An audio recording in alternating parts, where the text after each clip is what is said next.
काही काळापूर्वी, काही वर्षापूर्वी इंग्रजीमध्ये एक शब्द वापरला जात होता, प्रॉस्टिट्यूट. इंग्रजीमध्ये शब्द होता प्रॉस्टिट्यूट. आता तो शब्द वापरला जात नाही. आता त्याला म्हणतात कमर्शियल सेक्स वर्कर. त्या शब्दाला म्हणतात कमर्शियल सेक्स वर्कर. मराठीमध्ये आपण या व्यवसायात असलेल्या स्त्रियांना वेश्या म्हणतो. वेश्या म्हणजे प्रॉस्टिट्यूट या शब्द वेश्या म्हणतो त्यांना. त्यांच्याशी संबंधित हा निकाल आहे. वेश्या शब्द म्हटलं किंवा प्रॉस्टिट्यूट शब्द म्हटलं की त्या व्यवसायाविषयी आणि त्या व्यवसायात काम करणाऱ्या त्या व्यवसायात गुंतलेल्या महिलांविषयी एक घृणास्पद भावना सर्वांच्या मनामध्ये निर्माण होते. त्या व्यवसायाविषयी आणि त्या व्यवसायात काम करणाऱ्याविषयी.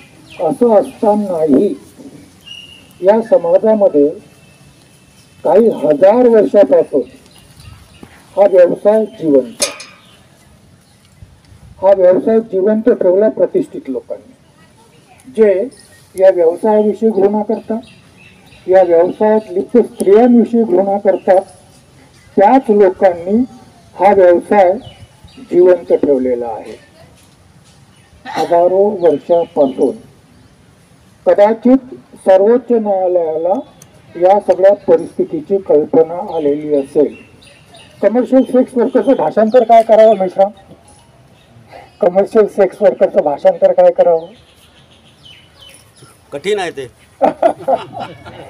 असं आहे, मराठीमध्ये शब्द सापडत नाही. वेश्या हे भाषांतर होत नाही. चांगलं नाही वाटत ना वेश्या म्हटलं की. हा, हे कशी त्या शब्दाविषयीची भावना कशी आहे आपल्या मनामध्ये. बरोबर आहे. कोणालाही जर तुमच्या पुढे मी जेव्हा शब्द उचलतो, मलाही काल पुढा विचार करावा लागला की हे बोलू की बोलू नये मी. परंतु मला असं वाटलं की सर्वोच्च न्यायालय जर याच्यावर एवढ्या मोकळेपणाने बोलत असेल तर आपल्याला याचा गंभीरतेने विचार करण्याची गरज आहे. कदाचित या माध्यमातून त्या व्यवसायात गुंतलेल्या महिला किंवा त्यांच्याविषयीची आपली मानसिकता बदलण्याकरता कदाचित आपल्याला थोडंसं मार्गदर्शन मिळू शकेल. मराठीमध्ये, शुद्ध मराठीमध्ये आजकाल वेश्या शब्द वापरला जात नाही. त्याच्याऐवजी ते असं म्हणतात की शरीर विक्रय करणाऱ्या, शरीर विक्रय करणाऱ्या किंवा देह विक्री करणाऱ्या. परंतु हे त्याचं योग्य भाषांतर नाही. त्या देह विक्री करत नाही, त्या देह विक्री करत नाही, ते शरीर विक्री करत नाही. सर्वोच्च न्यायालय म्हणतं त्या सेवा पुरवतात. सर्वोच्च न्यायालय म्हणतं त्या सेवा पुरवतात. आणि मग त्याच्याकरता शब्द वापरला जाऊ शकतो कदाचित लैंगिक सेवा पुरवणाऱ्या स्त्रिया.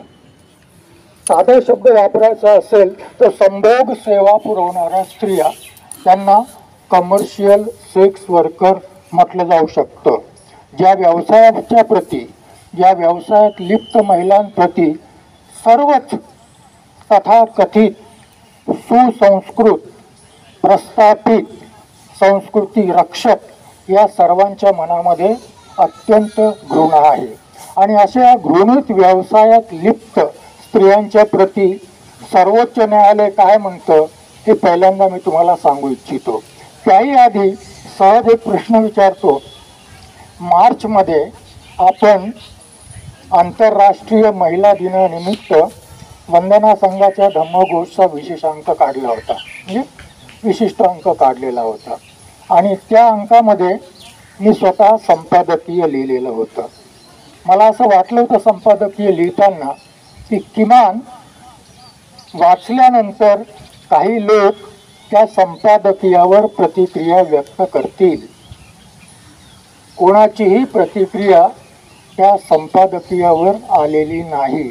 मी काय समजावं मला माहीत नाही, परंतु त्यामध्ये एकच आवर्जून मी मांडण्याचा प्रयत्न केलेला होता की स्त्री ही ह्युमन बिईंग आहे, पुरुषही ह्युमन बिईंग आहे, दोघेही मनुष्य प्राणी आहेत.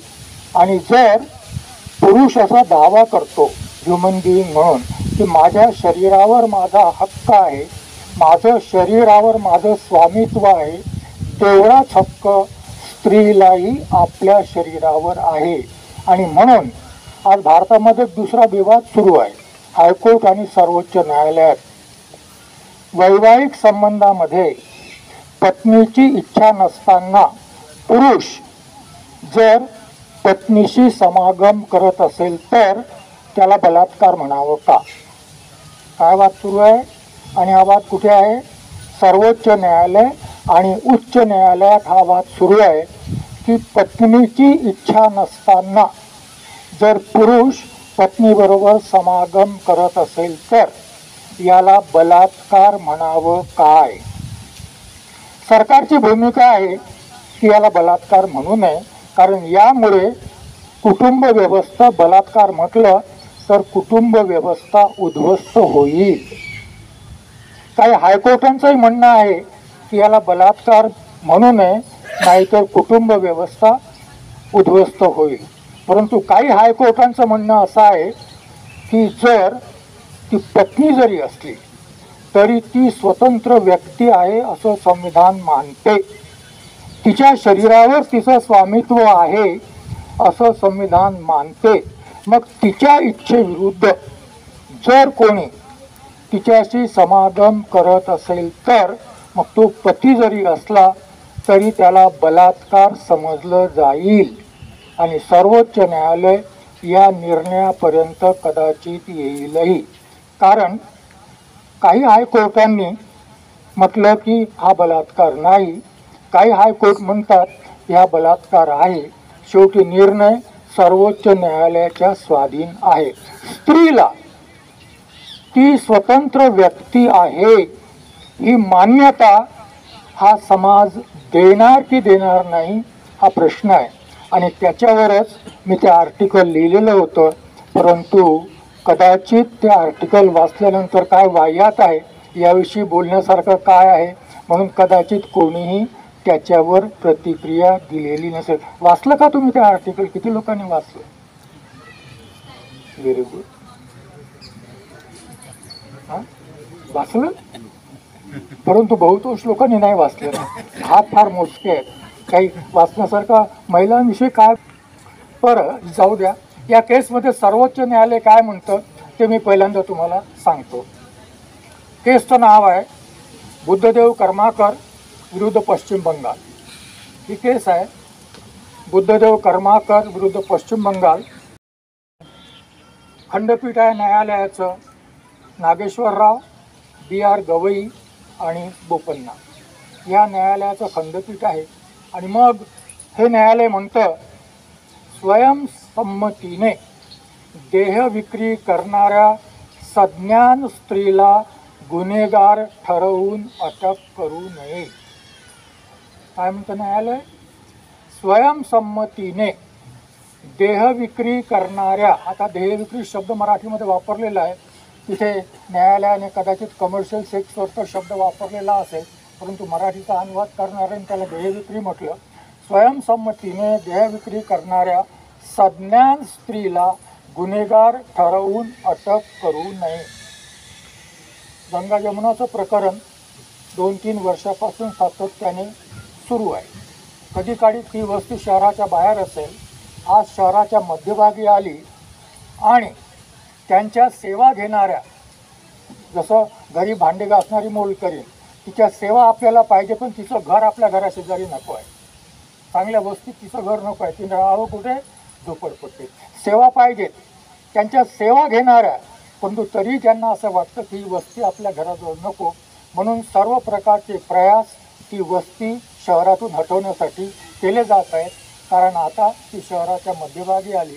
सांस्कृतिक हा एक प्रयास असेल, परंतु ती जागा प्राईम लँड आहे. ती जागा प्राईम लँड आहे. पिक्चर पाहायचा असेल तर काला पिक्चर पहा आणि जमिनीचं मोल काय असतं आणि ती जमीन ताब्यात घेण्याकरता काय काय करतो, त्याचं त्या पात्राचं नाव मी विसरलो, नाना पाटेकरचं ते पात्र आहे, काय काय उपद्रव केले जातात जमिनीच्या नावावर, तो भाग वेगळा आहे. दुसरं, त्या व्यक्तीच्या गोपनीयतेचा अधिकार जपला जावा. कारण मीडिया, तथाकथित लोक आणि पोलीस एखाद्या महिलेला पकडलं, लगेच तिचा फोटो छापला जातो, लगेच तिच्यावर चर्चा घडवून आणली जाते, लगेच तिचं नाव उघड केलं जातं. न्यायालय म्हणतं की हा तिच्या राईट टू प्रायव्हसी, गोपनीयतेच्या अधिकारावर आक्रमण आहे. या स्त्रीशी व्यवहार करताना तिची ओळख, तिचं व्यक्तिमत्व उघड होणार नाही याची काळजी घ्यावी. तिच्या मुलांना तिच्या संमतीविना जबरदस्तीने दूर करून सुधारगृहात पाठवलं जाऊ नये. तिच्या मुलांना, तिचीच मुलं ती, बाप कोण आहे माहीत नाही, तिची मुलं ती स्वतःचं नाव देऊ इच्छिते. त्यांचं जे काही करायचं, तुम्ही तुमच्या मुलांविषयी जर स्वतंत्रपणे निर्णय घेऊ शकता तर तिने तिच्या मुलांविषयी स्वतंत्रपणे निर्णय का घेऊ नये? कोण होतं? सरकार, की जे सरकार जबरदस्तीने तिच्या मुलांना सुधारगृहात पाठवू इच्छितं. हा कोणत्याही सरकारला हक्क नाही. एखाद्या देहविक्रय करणाऱ्या स्त्रीने लैंगिक शोषणाची तक्रार केली तर त्या तक्रारीची तेवढ्याच गंभीरतेने दखल घेतली जावी जशी इतर महिलांबाबत त्या तक्रारीची दखल घेतली जाते. ती सेवा पुरवते याचा अर्थ तिच्या इच्छेविरुद्ध तिच्या शरीराचा वाटेल तसा अत्याचार करणारा उपभोग सेवा विकत घेणाऱ्याला करता येणार नाही. तिच्या इच्छेविरुद्ध काहीच होऊ शकणार नाही. जर असा कोणी अत्याचार तिच्या इच्छेविरुद्ध तिच्यावर करत असेल तर इतर महिलांच्या बाबतीत कायदा जे धोरण स्वीकारतं तेच धोरण त्या महिलांच्या बाबतीतही स्वीकारलं गेलं पाहिजे. वर्तमानपत्र म्हणतं की समाजातील सर्वात हीन, तुच्छ, तिरस्कृत, घृणास्पद समजल्या गेलेल्या व्यवसायात लिप्त स्त्रीप्रती समाजही तेवढ्याच तशाच तुच्छतेने, घृणेने पाहतो. परंतु सर्वोच्च न्यायालयासारख्या सर्वोच्च न्यायालयीन यंत्रणेने मात्र माणूस म्हणून या व्यवसायात काम करणाऱ्या स्त्रीकडे पाहण्याचा कदाचित हा प्रसंग असेल. पोलीस यंत्रणा, कायदे व्यवस्था आणि माध्यम यांच्यावर न्यायालयाने कठोर टीका केलेली आहे. पोलीस कसं वागवतात या बायांना आपण फक्त वाचतो पेपरमध्ये, प्रत्यक्ष अनुभव आपल्याला, मला तरी प्रत्यक्ष अनुभव नाही, परंतु शिवी देणं, हाताने ओढणं, केसाने ओढणं, वाटेल तसं बोलणं आणि चोरून मारून त्यांच्याच देहाचा उपयोग करणं फ्री ऑफ कॉस्ट. कारण पोलिसांना सगळ्या सुविधा मोफत आहे. पोलिसांना कोणतीही सेवा घ्यायची असेल, सार्वजनिक असो खाजगी असो, बसमध्ये गेल्यावर पोलीस पैसे देईलच का तिकिटाचे? गाडीमध्ये प्रवास करताना तिकीट काढतोच का तो, तरी त्याला बर्थ मिळू शकते. त्यामुळे हिच्याही सेवा जर पाहिजे असतील तर काही पैसे द्यायची गरज नाही आहे. आणि मग तसंच समाजातील नैतिकतेचे ठेकेदार, या सर्वांनाच न्यायालय म्हणतं की ती माणूस आहे. आणि मग काय म्हणतं संविधान? हा निर्णय कशाच्या आधारावर दिला? घरी जायचं तुम्ही लोकांनी आणि संविधानाचं पुस्तक उघडायचं, अनुच्छेद 19 वाचायचा, 21 नाही आहे तो चुकीचा छापलेला आहे ते, अनुच्छेद 19 वाचायचा आणि त्याच्यामधला छ हा उपखंड व्हायचा. आणि छ उपखंड म्हणतो सर्व नागरिकास, ती या देशाची नागरिक आहे हे तर मान्य करतो की नाही आपण? ती या देशाची नागरिकही नाही, ती या देशाची नागरिक आहे. सर्व नागरिकास कोणताही पेशा आचरण्याचा अथवा कोणताही व्यवसाय, व्यापार किंवा धंदा चालवण्याचा हक्क असेल. आणि सर्वोच्च न्यायालय म्हणतं की जर ती स्त्री, या व्यवसायात गुंतलेली स्त्री, स्वतःचं शरीर हेच भांडवल आहे, दुसरं उत्पन्नाचं काहीही साधन नाही, म्हणून स्वतःचं शरीर हेच भांडवल आहे असं मानून त्या भांडवलाच्या आधारावर जीवन जगण्यासाठी सेवा प्रदायित करीत असेल तर संविधानाच्या 19 छ नुसार तिला त्या व्यवसायाचा हक्क आहे. आता हे संविधान कोणी लिहिलं? संविधान लिहिलं कोणी? कोणी लिहिलं जी? कळमकर, बाबासाहेबांनी. 19 कलम हे त्यांचंच असेल. हा, 19 कलमही त्यांचंच असेल. आणि 19 कलमाचा अर्थ 2022 साली 1950ला संविधान लागू झालं आणि 19 कलमाचा अर्थ 2022 साली सर्वोच्च न्यायालय असं लावेल असं बाबासाहेबांना स्वप्न पडलं असेल का? असं बाबासाहेबांच्या लक्षात तरी आलेलं असेल का? असं बाबासाहेबांच्या लक्षात तरी आलेलं असेल का की त्या 6 कलमाचा अर्थ असा लावला जाईल? 6 कलमाचा अर्थ शिक्षण हा व्यवसाय आहे असाही लावला सर्वोच्च न्यायालयाने. TMA पै प्रकरणामध्ये सर्वोच्च न्यायालय शिक्षण हा व्यवसाय आहे, शिक्षण हा व्यवसाय आहे आणि शिक्षणाच्या सेवा देणारे लोक व्यवसाय करतात, लाभ कमावत असतील तर त्याच्यात सर्वोच्च न्यायालयाला काही आपत्ती नाही. असं बाबासाहेबांनी गृहीत धरलं असेल का की माझ्या संविधानाच्या कलमाच्या आधारावर शिक्षण हा व्यवसाय आहे असा कधी काळी सर्वोच्च न्यायालय अर्थ लावेल? तसंच याही कलमाच्या बाबतीत असा अर्थ लावला जाईल असं 1950 साली संविधानामध्ये हा कलम टाकताना कदाचित बाबासाहेबांना वाटलं नसेल. वाटलं असतं तर या व्यवसायाच्या प्रतिबंधासाठी त्याला काहीतरी बाबासाहेबांनी स्पष्टीकरण जोडलं असतं किंवा आणखीन प्रोव्हिजो जोडलेली असती, काहीतरी जोडलेली नसती. परंतु आता बाबासाहेबांनी लिहिलेल्या या कलमाचा अर्थ लावण्याचा अधिकार जर बाबासाहेबांचं संविधान सर्वोच्च न्यायालयाला देत असेल आणि सर्वोच्च न्यायालय असा या कलमाचा अर्थ लावत असेल तर लक्षात येतं का माझी भूमिका? संविधान कलम बाबासाहेबांनी लिहिले, या कलमांचा अर्थ जोपर्यंत संविधान कायम आहे तोपर्यंत या कलमांचा अर्थ लावण्याचा अधिकार सर्वोच्च न्यायालयाला राहील असं बाबासाहेब म्हणतात. आणि मग अशा रीतीने 2022 साली जर सर्वोच्च न्यायालय असा अर्थ लावत असेल तर आपल्याकडे दोनच उपाय आहेत. एक तर सर्वोच्च न्यायालयाने असा अर्थ लावू नये म्हणून पुन्हा सर्वोच्च न्यायालयाच्या मोठ्या खंडपीठाकडे जावं की सर्वोच्च न्यायालयाने हा चुकीचा अर्थ लावलेला आहे, किंवा पार्लमेंटच्या माध्यमातून हा निर्णय बदलावा, नाही तर स्वीकारावा, तुम्हाला काय योग्य वाटतं ते तुम्ही करावं. आणि मग सर्वोच्च न्यायालय म्हणतं की या आधारावर त्या महिलांना हा व्यवसाय करण्याचं स्वातंत्र्य संविधानाने बहाल केलेलं आहे, कोणीही त्या व्यवसायात हस्तक्षेप करू नये, सरकारनेही करू नये.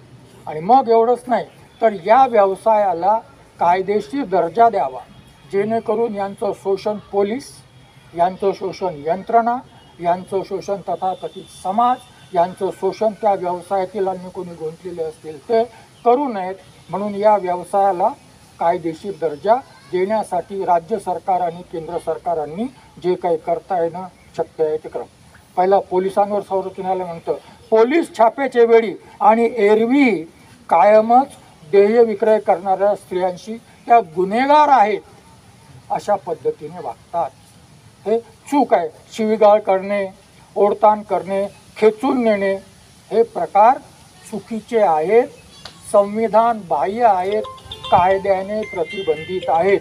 कारण कोणतीही सज्ञान व्यक्ती स्वसंमतीने तिला हवा तो व्यवसाय निवडू शकते आणि मग या स्त्रिया जर या व्यवसायात असतील तर मग त्या संबंधी त्यांच्यावर अशा प्रकारची कारवाई केली जाऊ शकत नाही. सर्वोच्च न्यायालय म्हणतं लैंगिक श्रमजीवींच्या कामाला लैंगिक सेवा क्षेत्रातील व्यवसाय म्हणून मान्यता मिळाली पाहिजे. पुढे सर्वोच्च न्यायालय म्हणतं देह विक्रय करणाऱ्या स्त्रीला लैंगिक संभोगाला पैसे देत असली एखादी व्यक्ती तरीही नकार देण्याचा अधिकार आहे, हा तिचा विषय. एखाद्या दुकानामध्ये एखादी व्यक्ती आली किंवा कम्प्युटरची सेवा आहे माझी आणि एखाद्या व्यक्तीला म्हटलं की मी तुला सेवा देत नाही तर त्याचा अधिकार करत होतो, तसं त्या स्त्रीलाही त्याला सेवा नाकारण्याचा अधिकार आहे. आणि अशा परिस्थितीत जर कोणी जबरदस्ती करत असेल तर लैंगिक शोषणाची तक्रार नोंदवून घेतली जावी. देह विक्रीचा व्यवसाय आता असं सर्वोच्च न्यायालय म्हणतं. आता तुमचं काय मत आहे याच्यावर 2 मिनिटं आपण या सर्वोच्च न्यायालयाच्या निर्णयावर तुमची काय प्रतिक्रिया आहे? काय मत आहे तुमचं? हा?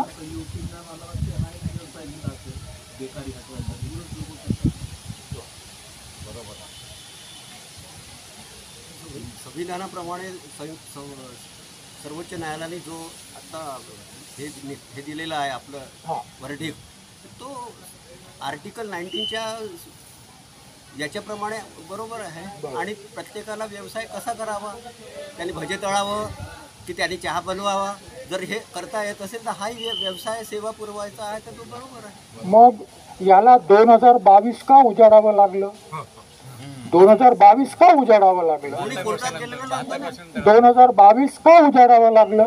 याच्या आधी या व्यवसायात काम करणाऱ्या स्त्रीला संवैधानिक अधिकार आहे हे हा समाज का मानत नाही? आजही मानतो का?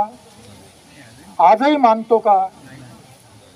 दिला असेल सर्वोच्च न्यायालयाने निर्णय, परंतु आमची संस्कृती, आमचे संस्कार, आमचा धर्म, आमची समाज व्यवस्था, आमची नीती व्यवस्था हे मान्य करायला तयार नाही, हेही खेदाने सर्वोच्च न्यायालय नोंदवते. बर, हा व्यवसाय सुरू राहावा असं कोणाला वाटतं का? हा व्यवसाय सुरू राहावा असं कोणालाही वाटत नाही. तरी हजारो स्त्रिया या व्यवसायामध्ये आहेत आणि परंपरेने आहेत. नागपूरची गंगा जमुना किती वर्षापासून अस्तित्वात आहे मला माहीत नाही. मुंबईचा कामाठीपुरा किती वर्षापासून अस्तित्वात आहे मला माहीत नाही. तसंच कलकत्त्याचं काय त्याचं नाव, सोनागाची एरिया, या सगळ्या प्रसिद्ध एरिया आहेत. या सगळ्या प्रसिद्ध एरिया आहेत आणि परंपरेने अस्तित्वात आहेत. म्हणजे मग काय? आणि मग सर्वोच्च न्यायालयाचं म्हणणं असं आहे की हा व्यवसायात 2 प्रकारच्या महिला गुंतलेल्या आहेत. एक तर उच्चभ्रू महिला आहेत, विलासाला पैसा कमी पडतो म्हणून देहविक्रय करणाऱ्या उच्चभ्रू समाजातील महिलाही आहेत, ज्यांना कॉल गर्ल म्हटलं जातं. त्या सर्व बहुतांश उच्चभ्रू समाजातील महिला आहेत. आपल्या विलासाच्या गरजा भागवण्यासाठी देहविक्रय करतात. परंतु त्याशिवाय हजारो महिला अशा आहेत की पोटा पाण्याचा अन्य कोणताही व्यवसाय नाही आणि त्यामुळे मग त्या महिलांना देहविक्रीशिवाय अन्य कोणताही पर्याय नाही. दुसरं, धर्माने देवदासीची प्रथा अस्तित्वात आहे. याच समाजाने काही समाज घटकांना परंपरेने त्यांच्या कुटुंबात मुलगी जन्माला आली तर तिने वेश्या व्यवसाय केलाच पाहिजे असं समाजाचं बंधन आहे. आता समजा अशी जबरदस्तीने वेश्या व्यवसायाला लावलेली मुलगी जर पोलीस स्टेशनमध्ये गेली तर, जर पोलीस स्टेशनमधून केस न्यायालयात गेली तर न्याय मिळेल याची खात्री आहे. आजही तुम्हाला कदाचित आठवण नसेल, एकाच वेळी 3 केसेस झाल्या होत्या. जुनी गोष्ट आहे. मथुरा गडचिरोलीचं पोलीस स्टेशन, माया त्यागी लखनौ आणि रूपम देवल बजाज चंदीगड. मथुरा आदिवासी, तिला पोलीस स्टेशनमध्ये तिच्यावर बलात्कार करण्यात आला पोलीस स्टेशनमध्ये. माया त्यागी मध्यम कुटुंबातील, सुखवस्तू कुटुंबातील, रस्त्यावर नवऱ्याच्या उपस्थितीत लखनौमध्ये तिच्याशी अभद्र व्यवहार करण्यात आला. रूपम देवल बजाज सिनियर IAS अधिकारी आणि तिच्याशी पार्टीमध्ये अभद्र व्यवहार करणारे पोलीस कमिशनर, सगळ्या म्हणजे पंजाबचे सर्वात मोठे पोलीस अधिकारी गिल,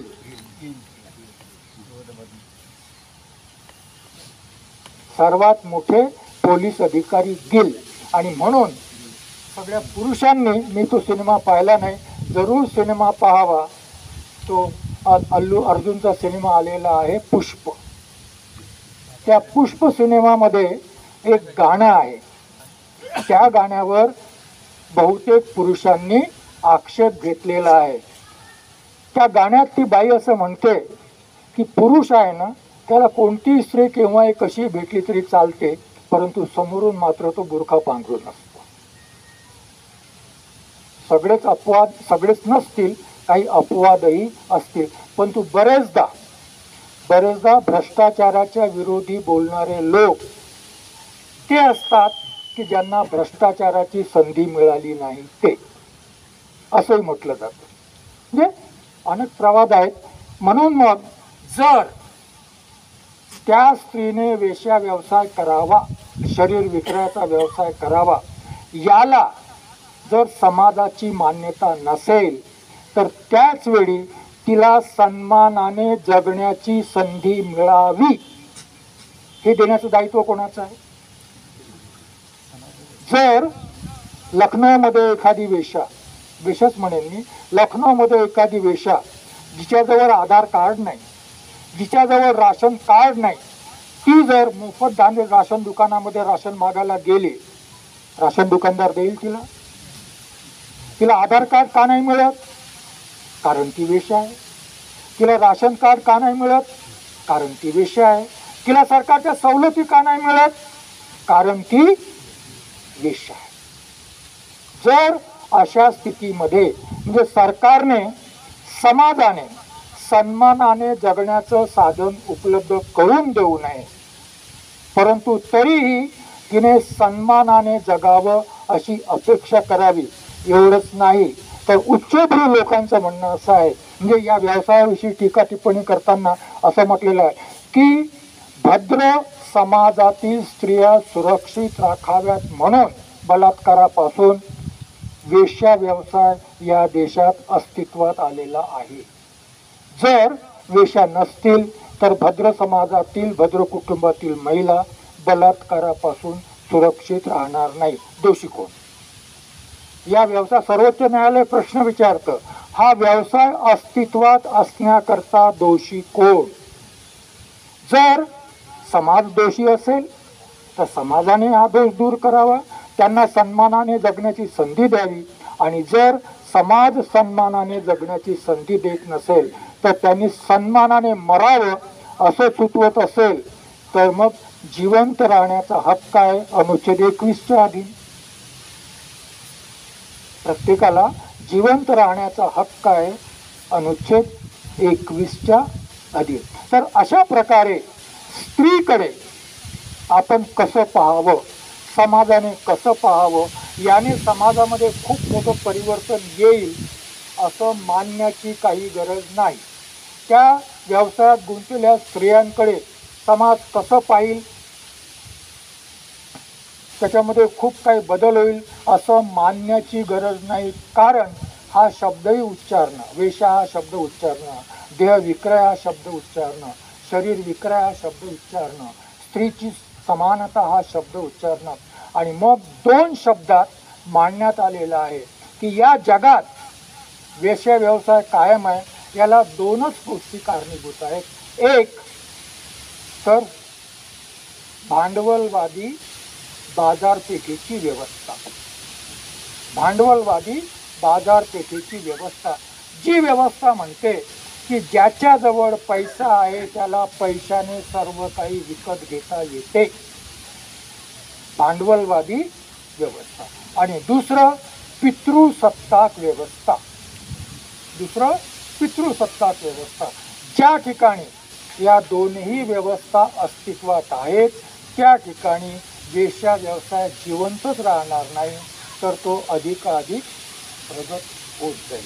परंतु म्हणून बाबासाहेबच संविधानामध्ये जेव्हा जेव्हा डायरेक्टिव प्रिन्सिपल्स ठेवतात तेव्हा सरकारवर दायित्व सोपवतात, समाजावर दायित्व सोपवतात की या समाजातील प्रत्येक व्यक्तीला सन्मानाने जगण्याची संधी उपलब्ध होईल, याच्याकरता जे जे काही करणं शक्य आहे ते सर्व काही सरकारने करावं.